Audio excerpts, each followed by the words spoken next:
think you're good.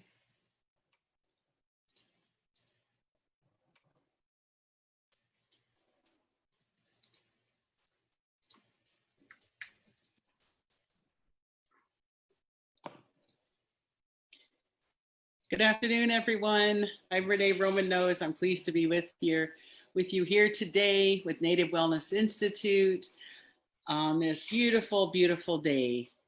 We are sponsored today by the Urban Indian Health Institute of the Seattle Indian Health Board. And this is week 21, which is pretty awesome to be a part of Native Wellness Institute's Native Power Hour, week 21. And I realize for the topic, which our topic is about how to maintain yourself during a pandemic. Well, you know, it's not easy at all. And while I may seem like I'm in a good mood, it's because I am in a good mood. I'm glad to be sitting down. I'm glad to be talking to all of you and to talk to you about maintaining balance in a pandemic is helpful for myself as well as I hope for you. So in our daily lives, our normal daily lives pre-pandemic, we were already pretty stressed. We're already struggling with juggling our children, our businesses, our lives, our work, our efforts to find time for ourselves. And then suddenly we were sequestered with our family or our friends or both. And that had its own stressors, and it continues to for many of us. This is a really challenging time for the leadership of our country, as well as for the leadership of our homes and our communities. So let's talk about signs of stress, in case you didn't know. So watch for these signs among those that you love. Do they have increased anxiety? I will be honest, I have greatly increased anxiety, and I never even thought I had anxiety before in my entire life. But I find myself when I have to go shopping, when I have to go to the store or whatever, I find my anxiety level becomes really high because there are people getting too close to me. Maybe they're not masking up.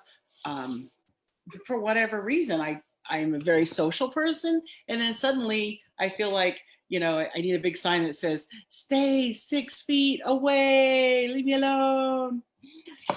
I want to sing those songs. What's that song? Don't stand so close to me. That's how I feel like I should just walk around with a big boom box on my shoulder with that playing whenever I go in a store. But I try to avoid public gatherings as much as possible.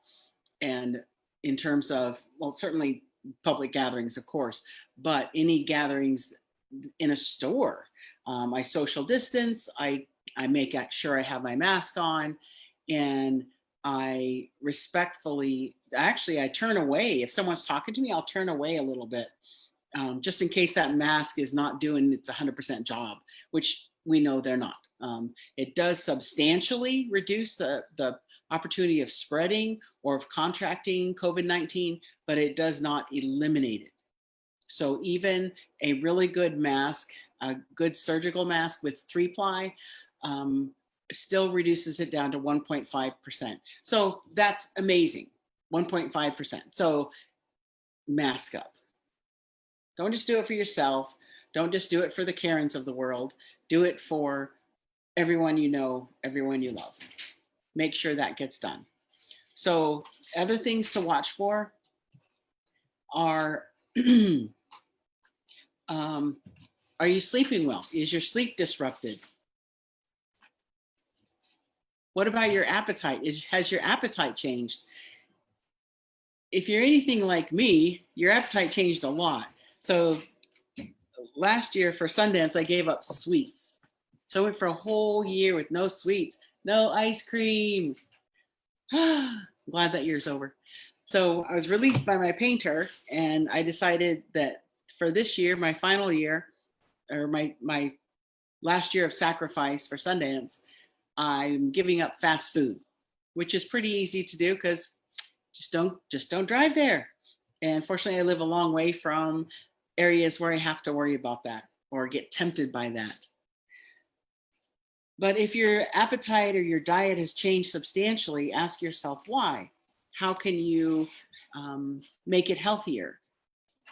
So yesterday I went, we call it down below. I live up in Darrington, Washington, in the middle of the Cascade Mountains, where it's just stunning, stunningly beautiful up here. And I hope wherever you live, it's also beautiful. So I drove down below to run some errands, and I decided, well, I'll eat something healthy on the way because it's a really long drive. And with summer traffic and weekend traffic, sometimes it can be even longer on this little 2-lane road. So I took celery with me. I'm munching on celery all the way as I'm driving instead of, chips or something like that. So I'm, just make small, healthy choices. Throw peanut butter on your celery stick. I don't care. Have something good. Have some protein. Have some trail mix. I always have to check the trail mix and things like that for sugar because, as our Cheyenne prophet, Sweet Medicine, said, we should avoid all white foods, flour, sugar, salt, lard, all those white foods that are literally killing us. We have to avoid them. We have to eat healthy. We have to choose foods that are natural to our bodies and to our communities. We just finished up huckleberry season and I wasn't paying attention and I didn't get any. So I'm really sad about that. No huckleberries. But I am enjoying blueberries and strawberries, and they're fantastic on my oatmeal. And if you've ever had steel cut oatmeal, you will never go back to instant. It's wonderful and it's really good for you. So what else? What else can you watch for? It's okay to give yourself a break and go, you know what, I'm going to have a bowl of ice cream. It's okay to do that once in a while. Just don't do it every day. Take care of yourself first and foremost. If you're not taking care of yourself, you can't take care of other people around you that you love. What about mood changes? Are you moody? Are you grumpy? Are you barking at your dog? What's going on with you? So if you're finding yourself moody or you're finding people around you moody, try to check in with them. What's going on with you? How can I help you? Are you struggling with an inability to look at the long-term perspective? What is the long-term perspective? We don't even know. Hopefully there's going to be a vaccine sometime soon, but we don't know. And I do know from my avid news reading and my dedication to science, because I'm a super science nerd, that there are 5 strains of this.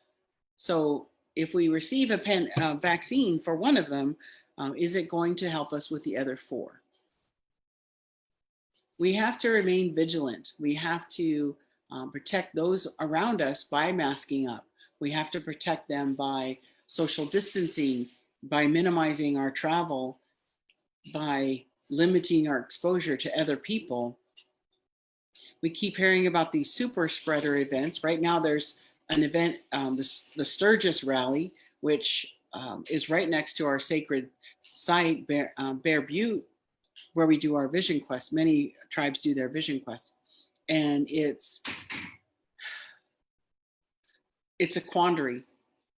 So for 10 days, this little teeny tiny town blows up. And right now they're expecting 250,000 people. And if you're watching the news, you'll see that those people aren't wearing masks. They're not social distancing, and it's being considered a super spreader event. So the people who are denying this are the people who don't care about your health.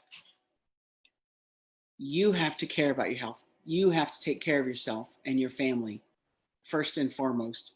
And going to a big event where there's a lot of people is not a good idea because you just don't know who has this. You can be asymptomatic, not showing any symptoms whatsoever or feeling any symptoms whatsoever for up to 2 weeks before you start feeling sick. And I know people who have gotten sick from this, and I know people who have passed on from this. What other signs of stress should you watch for? Are you anxious? Remember I mentioned, or maybe I didn't mention it. Whenever I go into the store now, I'm super anxious, and I never was a person that thought I was anxious until other people's like try to cross close to me without a mask, or even come close to me with a mask. I just don't like that, and I try to stay away from them. I notice it makes me feel agitated, like I can't get out of here fast enough. Are any of you experiencing that? If you have questions or whatever, please feel free to pop them up on the side and into the discussion board. So agitation, depression. What about depression? Well, we're all going through a lot, and it's perfectly normal to feel depressed at times. So sorry, my glasses are broken and I keep kind of trying to fix them until I can get to the optometrist. So I'm adjusting them as we're discussing. So that's totally irrelevant to the conversation. Although it is another stressor. So I got to get my glasses fixed, and I'll have to go into a store, and I'll have to talk to people, and I'll have to be close. So I was just talking about depression, and depression comes in many forms, and sometimes we don't really see it. Sometimes we just want to eat a bag of Cheetos, or we just want to lay on the couch all day. It's okay to do that once in a while, but not all the time. And if you're feeling depressed, get up and get moving. Depression feeds on itself, and it can only make you more depressed.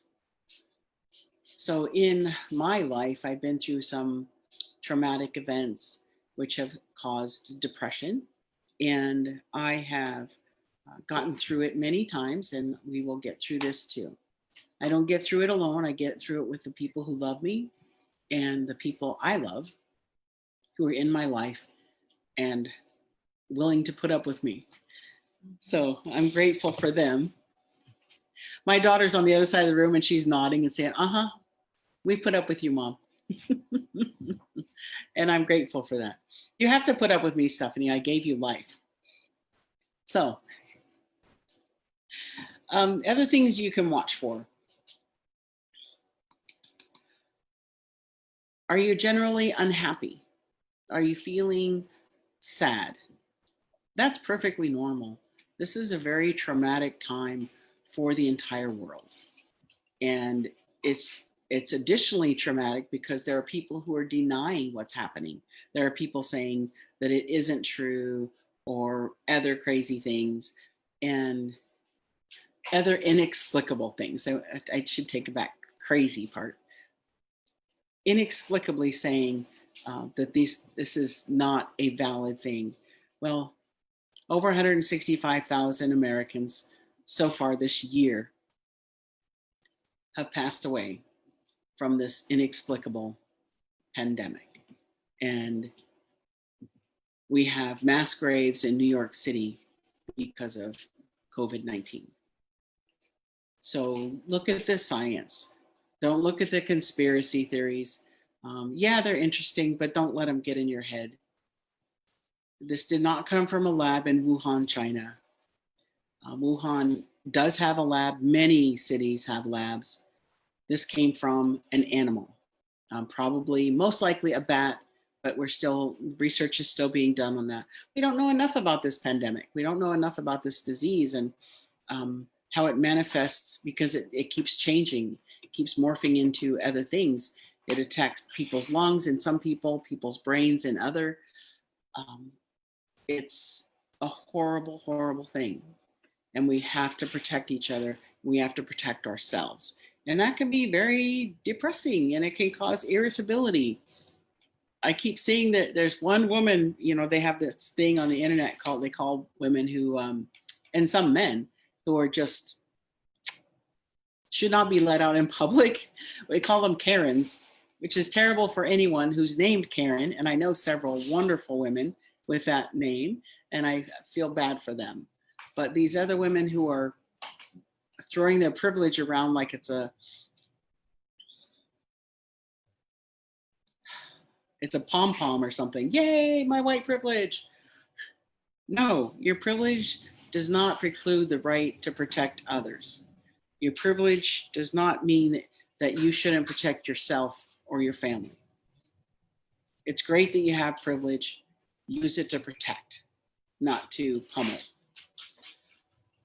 So it brings us to anger. Are you more angry than usual? Yeah, sometimes we are. Sometimes we're frustrated. Sometimes we um, express that anger in different ways. For myself, I tend to get quiet and I tend to go off by myself. And when I'm angry, and I try to get over it. But there's moments when I am not at my best, and I express my anger not in a great way. So that's normal. It's okay to be angry, but it's not okay to be angry all the time. And it's not okay to use your anger to hurt others. We have all said words in anger that we regret. So in moments like that, I always think it's best not to say anything so you don't say something you regret. So you don't want to hurt people who love you. Are you feeling overwhelmed? Does it just seem like this crisis is looming over you and you don't know what to do? Well, reach out to others. You're not facing this alone. Nobody gets through life alone. Nobody gets into life alone. Are you experiencing, speaking of lone, are you experiencing loneliness? Reach out to your friends. Reach out to your family members, those who you're already socially distancing with. Those that you aren't, call them on the phone, FaceTime. Do a Facebook Live with your friends. Do it on your page. Could be fun. Could be just an opportunity to laugh with each other and smile and be silly and have the release of all that. Are you isolated? Now, we were all isolated for quite some time there together. Fortunately for us, we have several adults in our household and a couple wonderful little children, and we were isolated together here. And I can't think of a better place to be isolated than with my family. Very, very fortunate that I have wonderful people around me who are kind and thoughtful and caring. So, which brings us to emotional, because I'm getting emotional right now. Are you feeling more emotional? I am feeling more emotional, and I'm going through a lot, and that's perfectly normal. We are all going through a lot. This is a crazy time. The last time we had something like this was the early 1900s, 1918, when the flu pandemic swept through. And very few of us, very, very few worldwide were alive then. But we know it's in the stories that we've heard and the history that we have that we got through that pandemic. And we will get through this one too. But we have to do it together.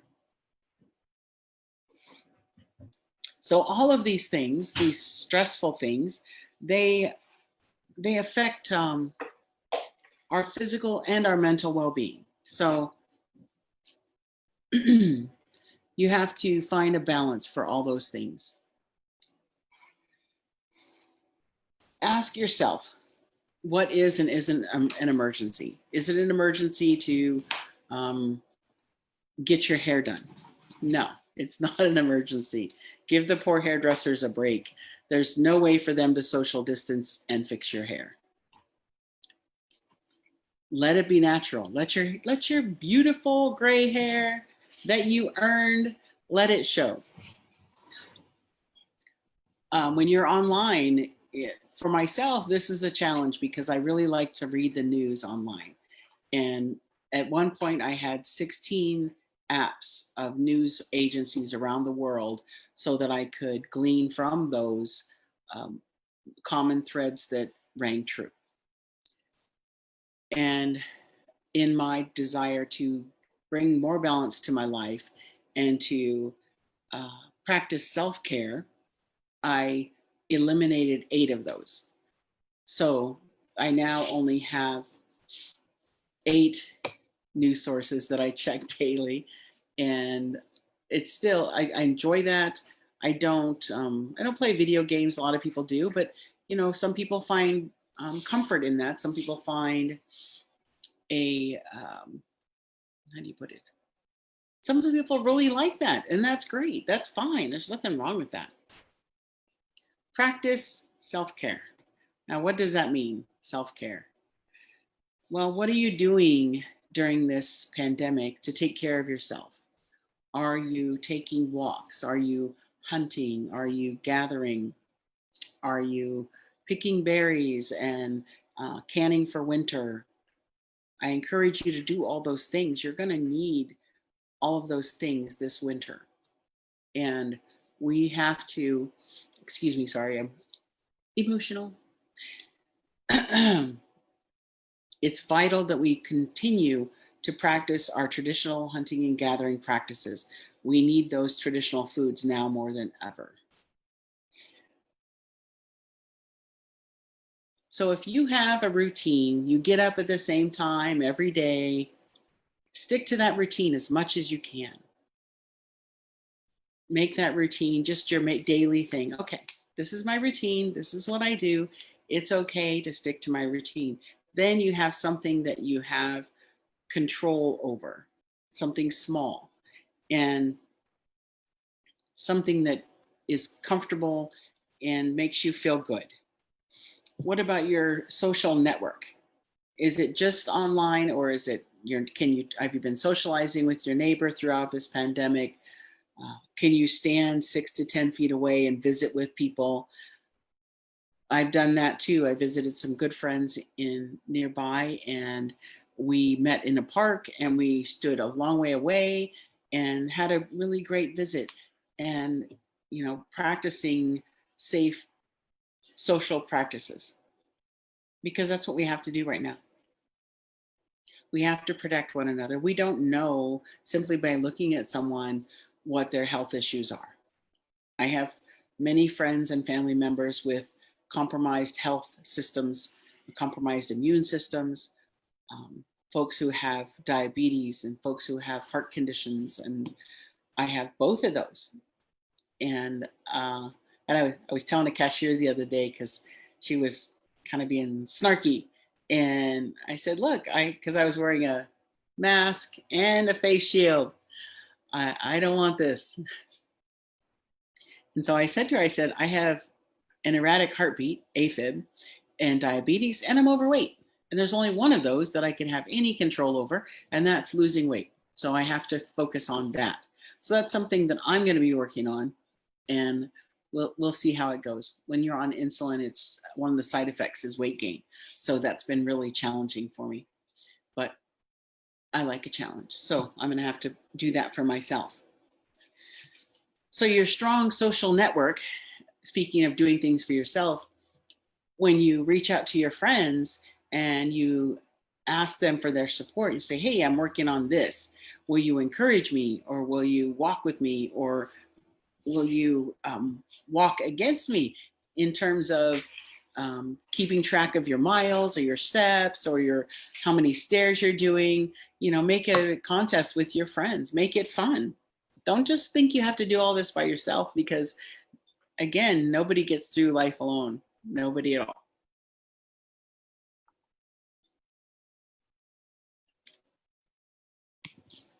So what else can you do for yourself? You can read, you can play, you can do things with your kids, your pets. You can exercise. You can go outside and exercise. You don't have to go to a gym where there's a lot of germs and germy people. You can protect yourself. Walking outside is free. Bicycling. If you can get outside on a bicycle, do that. Make sure you wear your helmet. It's important. Get outside, get some fresh air. Ask yourself, what brings me joy? And I will tell you that I love to read. I love to write. I'm working on a book of poetry right now. It'll be my third book. I'm super excited about it. I've just begun, so I'll see how it goes. But it really, for me, writing my thoughts down really helps me. And here at Native Wellness Institute, we do an activity called hot penning, which is where you take a notepad, you take a pen or a piece of paper, and you sit down, you start and you write for 5 minutes, and you don't lift your pen from the paper. Whatever comes to your mind, you write down, no matter how crazy it is. Huckleberries and candy canes and cotton candy. I don't know why candy things are coming to mind, probably because I did a year without sugar. So anyways, take a moment and do hot penning. Take 5 minutes, sit down and simply write, and keep writing for 5 minutes. And when you're done, and it's the stream of consciousness. It's all the things that you're thinking about. Just let them flow through your pen. And that might help you release some of the stress that you feel. If you're write about the stress. Put that down. I find that when I write, I take what's on my heart and I put it over here on this piece of paper. And then it makes it easier for me. And if you need to talk to somebody who's a professional, not just your bestie or your best hunting buddy, then do that. Talk to them. Hey, I need to talk about this. You need to talk to somebody. And if you want to talk to somebody who's professional, who gets paid to listen, do that. That's okay. It's what they're there for. That's why they go to school. They go to school to learn how to listen. I was just thinking we should send our kids to school earlier so they can learn how to listen. I'm kidding. Schools should not be open right now. That's my opinion. They should not. We can't keep kids safe from chicken pox and, the cold, the common cold. How can we keep them safe from something that is this devastating? So that's my opinion. So avoid stressful situations and stressful people. How many of us have stressful people in our lives? Everyone. Everyone. In as much as you can, try to avoid them.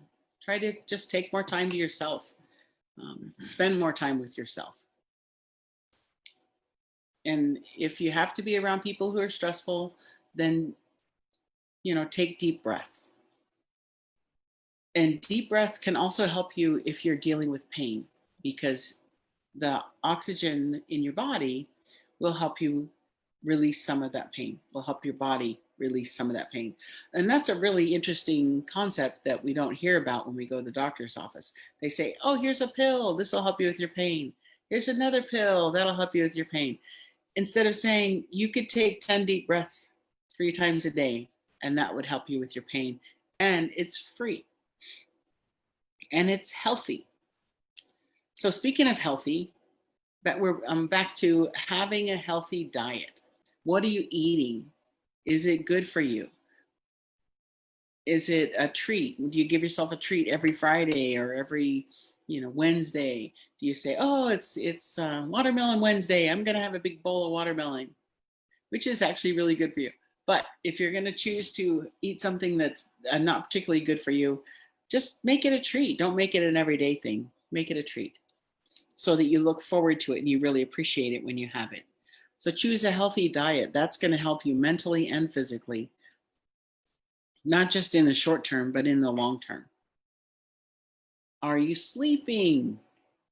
How many of us struggle with sleep? I struggle with sleep. And I struggle with pain.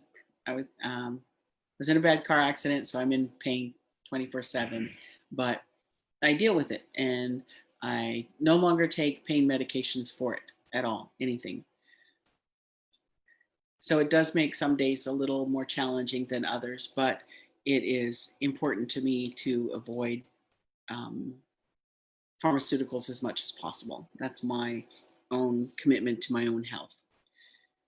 So, are you sleeping? If you're sleeping poorly, ask yourself why. Are you getting enough exercise? If you're getting good exercise, then that'll help you sleep. And sleep is vital. I find myself waking up in the middle of the night and my mind is going a million miles an hour. It's trying to solve some problem that I had the previous day. And so I have to tell myself, okay, that's tomorrow's problem. I'm going to worry about that tomorrow. Right now, I'm just going to sleep.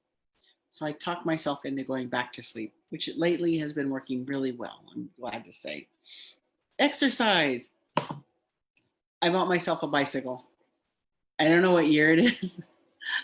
It's a, the lady I bought it from said it's a Triumph, and it's a little bit ancient, kind of like me, but it was really inexpensive, and I think I can get it running with just a couple tires. The brakes are good. And it's one of those older bikes that have big comfy seat and, you know, broad handles. It might be kind of a one of those beach bikes, kind of before there were beach bikes.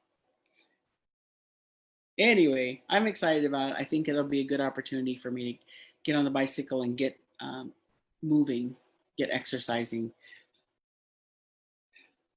So ask yourself, um, what brings you joy? I have a slider swing in the backyard that I got for my birthday. And I go out there and I sit there almost every day. And sometimes I'll lay on it and I'll swing and I'll read a book. I'll read the news on my phone. I'll play with my grandkids. It just, it's under the trees and it's in beautiful, nestled in this gorgeous little valley. And it brings me great joy. So what, you know, find what brings you joy.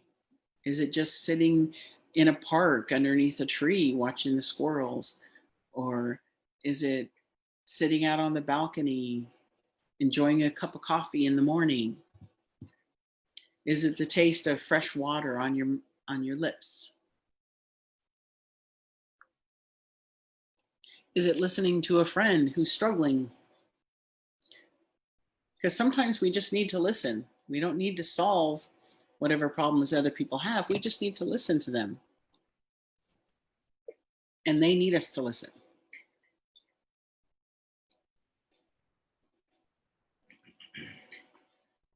So take time for yourself.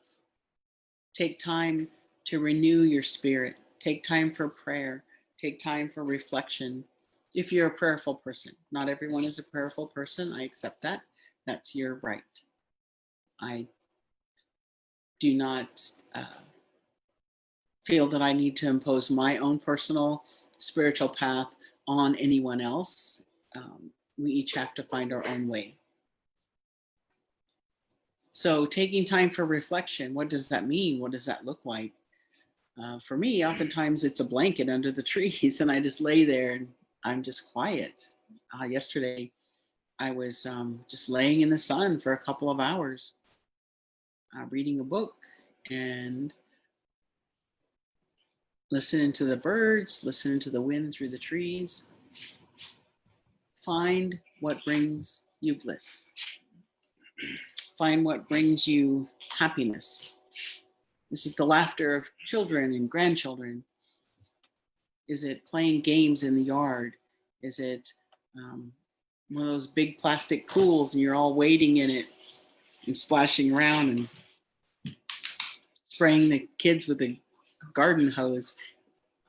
It's okay. All those simple things, they build memories. They build our lives.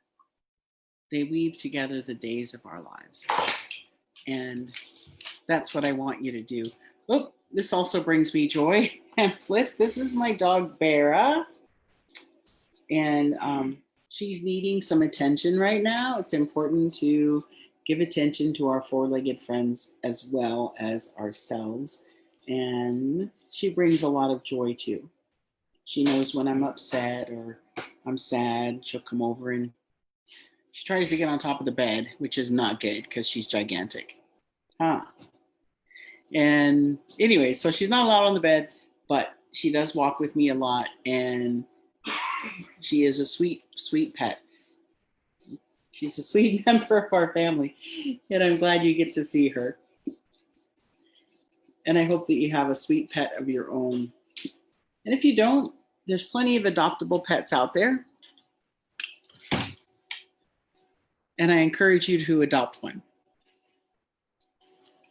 And I encourage you to take your dog for walks. And take your animals. I used to have cats that would like to walk. And so I would take them with me too. And that's okay. You know, everybody wants to get out. Nobody wants to stick in the house all the time. So find those moments of joy. She's right off camera staring at me, so let me let her back in. So take those moments and let them bring you calm. Let them bring you joy. Maybe you don't have to get a Great Dane, but I do recommend a dog. They're very good companions, and they're very fun and sweet and kind. They're always kind. They like us even when we're grumpy, and they want to help us not be grumpy. So when you're looking at yourself and looking at your life and looking at those around you and trying to determine, do they need help? Do they need me to help them to be less stressed out? How can I help them?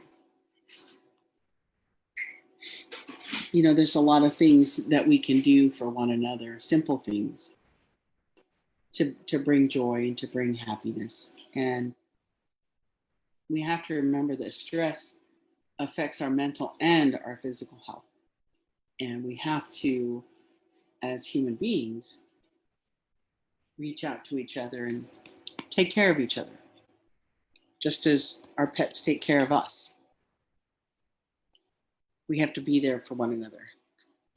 So right now, my dog thinks she's a Chihuahua, and she's trying to climb in my lap. So we've talked about stress, signs of stress. We've talked about symptoms, things to watch for. We've talked about what brings you joy, what brings you bliss. And,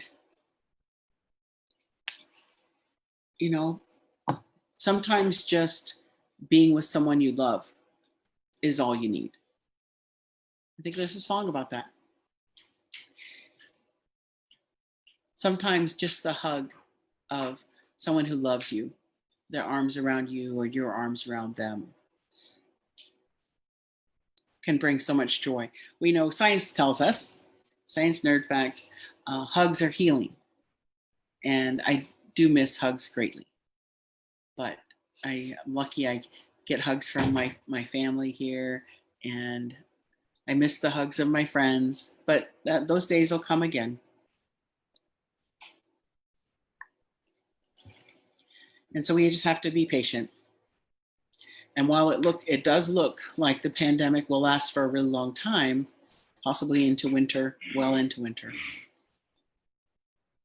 I would estimate that, I'm not a scientist. I will just say that it's going to last a long time. So we need to take care of ourselves now, take care of our health now, be cognizant of our health and the health of others around us, because this pandemic can be quite depressing. All the things that we used to do with casual disregard, go to a concert, attend public readings, all those fun art shows, art galleries, all the things we just took for granted. Oh yeah, I'm going to go do this weekend. I'm going to go do that. I'm going to go hear a band. I'm going to go dancing with my husband. I'm going to go do this, that, the other thing. Go to a restaurant. Now, going to a restaurant is fraught with its own peril. Are they wearing masks? Are they being safe? I think for right now, we're better off staying home and cooking our own food and protecting our families to the best of our abilities. And this is where we have to remain vigilant, limiting our contact with others in as much as possible. So I want to thank everybody for tuning in today. I think that's about it for what I have for you. I don't see any questions, so I'm going to go ahead and let you go. I hope that you have a wonderful, wonderful day, and I hope it's filled with bliss and joy, and I hope that you take moments for quiet reflection. You take moments to write or read or work on a hobby or just take a walk or just lay underneath a tree. Take some time to yourself, my friends. Thank you for today. and we'll talk again soon.